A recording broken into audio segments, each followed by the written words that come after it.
Segundo o Kisame no anime, ele não tinha a menor chance contra o Jiraiya. Nas falas do Kisame, até mesmo se o Itachi e ele lutassem juntos, ainda assim o resultado seria a derrota. Depois disso tivemos um breve embate entre a dupla de Akatsukis versus o Sannin lendário, e onde o Kisame teve que fugir. Mas será mesmo que o Kisame não tinha a menor chance contra o Jiraiya? Na saga Shippuden, o Kisame mostrou ser extremamente poderoso, conseguindo até mesmo vencer Jinchuriki com relativa facilidade. Então será mesmo que o Kisame não tinha nenhuma chance? É isso que a gente vai descobrir hoje. Versões utilizadas. No caso aqui, tanto o Kisame quanto o Jiraiya não tem uma versão em específica mais forte ou mais fraca. Ambos os personagens já são apresentados com seus poderes máximos. Em Naruto clássico, quando o Jiraiya aparece, ele já tinha o modo sábio. A gente, como público, apenas não tinha essa informação. Mas cronologicamente, o Jiraiya já tinha o modo sábio. O Kisame é a mesma coisa. Desde sua primeira aparição, que o Itachi fala que as técnicas do Kisame eram chamativas, porém a gente só conheceu elas no Shippuden, mas ele já tinha todos os seus poderes. E bem, aqui o objetivo do vídeo é ver quem venceria em um combate imparcial. O objetivo não é ver quem é mais poderoso. Então a luta será considerada com ambos começando na sua forma base, ou seja, sem modo sábio logo de cara e sem Kisame fundindo a Asami errada. E como de costume, vamos relembrar as principais habilidades de cada um, começando pelo Kisame. E bem, o Hoshigaki Kisame é conhecido como o Biju sem cauda, e isso se deve à sua imensa quantia absurda de chakra. Muitas pessoas acham que o título do Kisame é meramente pela capacidade da Asami errada de absorver chakra das bijus e repassar ao Kisame, mas isso é apenas uma falha de interpretação. O título se deve tanto ao fato do Kisame ter muito chakra, como também a ele roubar chakra dos bijus. Como o Chojuro explica, o Kisame base já tem o nível de um Jinchuriki, e isso só se intensifica quando o Kisame rouba o chakra dos Jinchuriks. Só para vocês terem uma noção, o Kisame lutou contra o time Gai, no qual o Kisame utilizou um clone feito pelo Pen com ninjutsu proibido. Para realizar o clone era necessário 30% de chakra, e nessa hora os próprios membros da Akatsuki reconhecem o imenso chakra do Kisame, além de que logo quando o clone com apenas 30% chega no campo de batalha, o Neji, analisando com seu Byakugan, compara o Kisame ao Naruto. Sim, o Kisame com apenas 30% de chakra já era comparado ao Naruto. Então, mesmo sem absorver chakra do inimigo, o Kisame ainda assim é uma aberração em quantidade de chakra. Já em suas habilidades, o Kisame é um mestre do elemento água, conseguindo mudar completamente o campo de batalha com seu jutsu Onda da Colisão da Água Explosiva. Com meros 30% de chakra, o Kisame conseguiu inundar parte do deserto e dominar completamente o campo de batalha. Uma vez que o Kisame domina o campo, ele começa a usar poderosos jutsus do elemento água, como os 5 tubarões famintos, que são tubarões feitos de Suiton e que atacam o adversário, e que podem ir se regenerando, além de ter técnicas como a prisão de água, que pode prender o inimigo. O Kisame também conta com a técnica básica dos clones de água, e que, segundo as falas dos Abus na saga clássica, um clone de água conta meramente com 10% do poder do corpo original. Porém, o Kisame ainda conta com jutsus ainda mais poderosos, como o jutsu dos 1000 tubarões de alimentação, que ataca o adversário de uma só vez, ou o jutsu poderosa bomba aquática do tubarão, onde nesse jutsu o Kisame faz um tubarão de água gigante e que vai em direção ao inimigo, e pode absorver qualquer ninjutsu que seja usado contra ele, e vai crescendo e aumentando seu poder cada vez mais,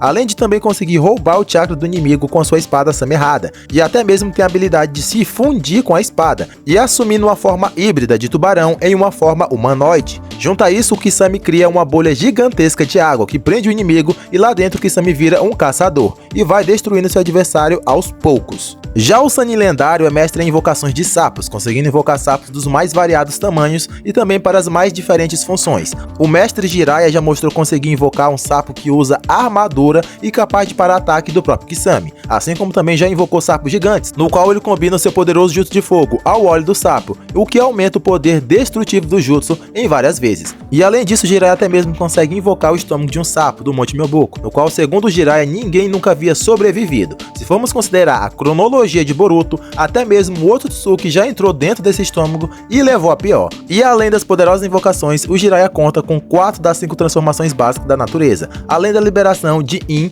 e Yang, faltando apenas o elemento raio. Porém, na prática, o que o Jiraiya mais usa é a liberação do elemento fogo, como demonstrado contra Conan ou contra o Orochimaru na saga clássica, e até contra o próprio Pen. Além de que o Jiraiya também já mostrou um jutsu do elemento terra, o Pântano Infernal, que foi capaz de engolir boa parte de 2 serpentes gigantes do Orochimaru. Vale mencionar que o próprio Jiraiya fala que poderia fazer um pântano ainda maior se não estivesse com o chakra limitado por estar dopado pela Tsunade. Outra marca do lendário ninja são suas técnicas com cabelo. O Jiraiya utiliza essas técnicas tanto para fins defensivos, como mostrado contra o Orochimaru, como também para ataques, como mostrado contra o Pen, e até mesmo para imobilizar o adversário ou o finalizar, o perfurando ou esmagando. Nagano. É uma habilidade extremamente versátil e útil em batalha. Além de ter o Rasengan que ele aprendeu com o quarto Hokage, também o modo sábio imperfeito, que conta com o auxílio da Shima e do Fukasaku, para o ajudar coletando a energia da natureza. E também em combos de ataques, que mesclam o elemento fogo com óleo e o impulso do elemento vento. Além de técnicas exclusivas que os dois sapos disponibilizam, como a liberação de Suiton e até genjutsus sonoros extremamente poderosos. Dessa forma, o Jiraiya fica muito mais forte e muito mais rápido, conseguindo atacar um dos caminhos do Pain sem que ele tivesse reação, além de liberar o Odama Rasengan, abonado de chakra senjutsu. E agora vejamos como seria um combate entre Jiraiya versus Kisame. E bem, analisando o estilo de luta dos dois, a gente observa que o Kisame geralmente começa suas lutas de duas formas. A primeira seria atacando o adversário diretamente com a Samerrada, e a segunda é alterando o campo de batalha e criando grandes reservas de água, para facilitar o seu uso de Suiton posteriormente em ataques. Já o Jiraiya já opta por invocar sapos, ou lançar ninjutsu de médio alcance, como seus ataques de fogo, ou ataques com o cabelo. E bem, analisando que ambos já se encontraram antes, eu creio que essa seria uma luta onde ninguém iria querer brincar. Ou seja, ambos não iriam usar técnicas mais fracas, a não ser com o objetivo de estudar o seu adversário. Sendo assim, o mais provável é que sim, o Kisame já comece a luta inundando a área com seu elemento água, assim como ele fez contra o time Gai e assim como ele fez contra o Quatro Caudas. Já no caso do Jiraiya, assim como o time Gai, iria evitar aquela primeira investida das águas, pulando para o alto. Vale mencionar que o jutsu do pântano infernal do Jiraiya aqui seria inútil. Na teoria, o estilo terra ganha do elemento água, porém a aplicação do jutsu aqui não favorece o Jiraiya. Por exemplo, na luta contra o Tobirama, o Hiruzen usa uma barreira de Doton para se proteger de um ataque direto de água, e nesse exemplo, o Doton realmente se mostra mais forte, e não sucumbe ao ataque de Suiton. Porém, a aplicação prática das técnicas do Jiraiya e Kisame são totalmente diferentes. Caso o Jiraiya crie o pântano abaixo dos pés do Kisame, o Kisame só teria que lançar o seu Suiton por cima, que o impulsiona para o alto e toma todo o campo de batalha. Não seria um confronto direto de elementos, e sim uma técnica que ficaria sobre a outra. Então, nesse sentido, a técnica do Jiraiya seria inútil. Sobre essas águas, o Kisame provavelmente iria fazer investidas com a Samerrada contra o Jiraiya. Porém, o Jiraiya iria ter que tentar manter a distância, afinal ele já tinha uma certa noção do perigo da Samerrada, e manter proximidade seria arriscado. Porém, o Jiraiya entraria em outro problema. A maior parte dos jutsus de médio alcance do Jiraiya são do elemento fogo. Sendo assim, eles não seriam efetivos contra um usuário do elemento água tão habilidoso como o Kisame, que pode lançar jutsus de tubarão de pequeno porte, mas em uma grande quantidade, ou tubarões de grande porte contra o jutsu de fogo do Jiraiya. Sendo assim, o Jiraiya teria que apelar para suas técnicas de cabelo para tentar acertar o Kisame, ou até mesmo tentar o prender. Porém, o Kisame pode se defender fatiando tudo com a Samerrada, ou impor sua vantagem do campo de batalha e se proteger dos ataques do Jiraiya mergulhando para o fundo das águas, e ficando inacessível para o Jiraiya. Mesmo que o cabelo consiga se movimentar em meio às águas, ele ainda ficaria mais lento, e nesse ambiente o Kisame pode usar os seus tubarões para se proteger das investidas do Jiraiya. Mas o Sannin não é bobo e tem vários recursos, e poderia invocar algum de seus sapos gigantes, como o Gamabunta, e usar o seu jutsu do elemento fogo combinado ao óleo do sapo, e assim gerar um ataque várias vezes mais potente para evaporar toda aquela água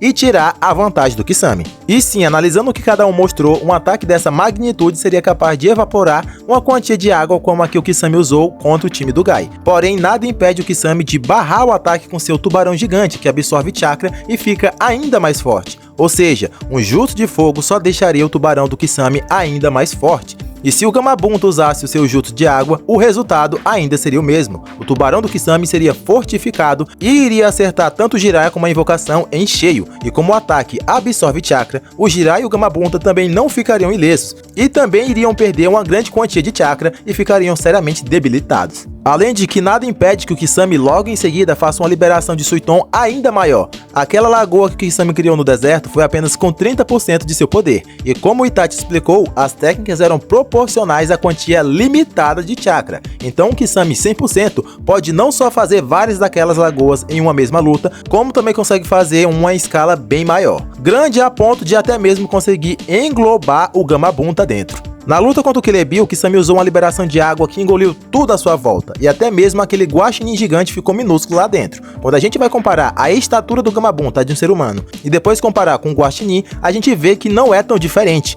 Então sim, o Kisame poderia engolir o Jiraiya com invocação gigante e tudo naquela bolha gigante dele. E uma vez ali dentro, o Kisame consegue se fundir a Samerrada e ir atacando os dois de pouco a pouco, até que eles fiquem sem energia e se afoguem. O Kisame tem uma quantia de chakra absurda e a habilidade de respirar debaixo d'água. E segundo o próprio Kisame, aquilo era divertido para ele. Então ele teria todo o tempo do mundo para esperar o Jiraiya se afogar enquanto vai atacando ele. E devido à fusão com a Samerrada, a velocidade e a agilidade do Kisame embaixo d'água são excelentes e deixando ele totalmente na vantagem. Além do fato que nesse meio tempo aí, o Kisame ainda pode ir absorvendo o chakra do inimigo, o que vai fazer com que ele fique ainda mais fraco. Você até pode perguntar se caso Jiraiya antes disso tentasse usar o estômago do sapo, se ele não poderia vencer, e a resposta é que não. No encontro dos dois, o Kisame já havia demonstrado que conseguia fatiar os ataques do estômago com relativa facilidade, e o mero fato de estar dentro do estômago não iria impedir o Kisame de expandir o seu domínio.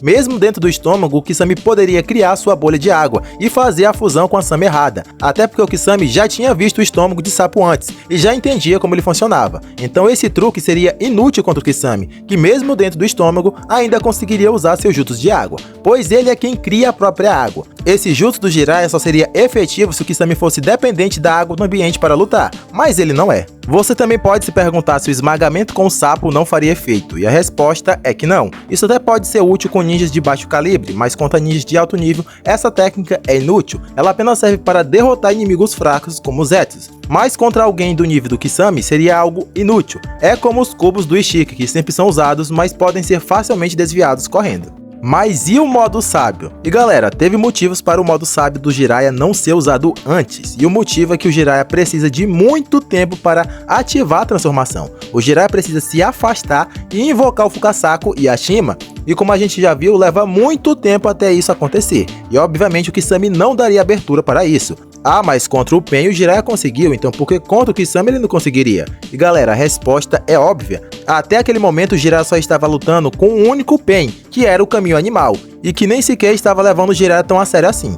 E o motivo principal, o Jiraiya usou e abusou da geografia do local. Aquele ambiente é basicamente um labirinto, e o Jiraiya usou disso para ganhar tempo e juntar o chakra necessário. Porém, aquele foi um caso à parte, e que dificilmente aconteceria em outras batalhas, sem um ambiente tão favorável para a fuga do Jiraiya. Além do fato de que a Samerrada pode rastrear chakra, então essa possibilidade do Jiraiya recuar e se esconder e ativar o modo sábio contra o Kisame simplesmente não existe. Além disso, o Jiraiya teria que manter a distância do Kisame desde o início da luta. E por quê? Porque o Kisame consegue absorver chakra com a Samerrada. Em um único hit, ele conseguiu reduzir a transformação do Kilebi em modo Biju nível 2 e fez ele voltar a manto Biju nível 1. Ou seja, a Samerrada absorve chakra de uma forma muito rápida. Então o Jiraiya não poderia se aproximar ou ele seria completamente drenado em poucos ataques. E para todo ataque de longe do Jiraiya, o Kisame tem uma resposta. Jutsus de fogo podem ser parados com tubarões de água, seja os normais ou o que absorve chakra.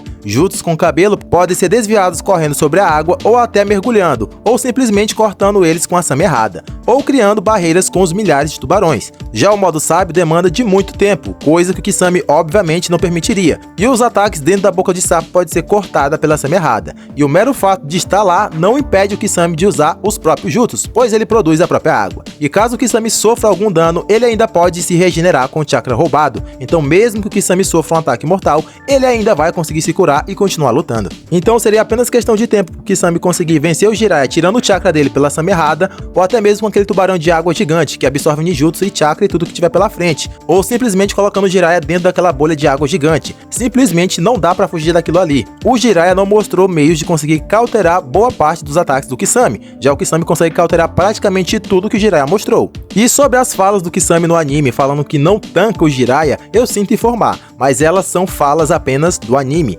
criação do estúdio, ela simplesmente não existe no mangá. O máximo que o Kisame fala é que o Jiraiya deveria ser o top 1 da folha, mostrando respeito ao Sannin, mas em nenhum momento o Kisame arrega no mangá ou paga pau como no anime. E por tudo isso, o vencedor de hoje é o tubarão Kisame Hoshigaki. E se você quiser entender o porquê o Kisame e o Itachi fugiram lá na saga clássica, já tem um vídeo aqui no canal explicando tudo detalhe por detalhe.